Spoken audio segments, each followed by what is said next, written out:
E galerinha, eu voltei aqui que ocorreu uma coisa especial, galera. Sim, eu achei uns Zapdos aqui. E ele é Shine. Eu consegui trazer pra capadinha de ser Pokémon.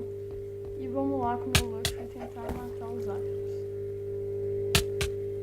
Spark, ele é um ataque bom. Não, aqui o ataque dele, né, velho? Agora nós vamos fazer o Reveler. Como tipo um roxo. Tranquilamente, a gente consegue usar nossos Pokémon normais pra matar. Lendário. Desafio do Pokémon. Sai, caramba. Aceite sua morte. Agora tem que deixar a vida dele vermelha. Pra atacar uma outra bola. Pronto, perfeito. Ele tá a ponto de morrer. Ele não. Ah, eu tinha uma outra bola, velho. Ele conseguiu achar outra Master Bola pra mim. Lá então nós vamos tacar ela.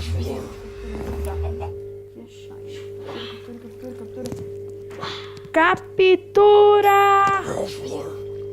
O Shine. Tá, nós capturamos aquele Zapdo Shine, né? Então nós vamos vir aqui no nosso PC, pegar nossos Zapdos, tirar o Reveler, que eu prefiro o esse, galera. Sim, que Pokémon que é esse?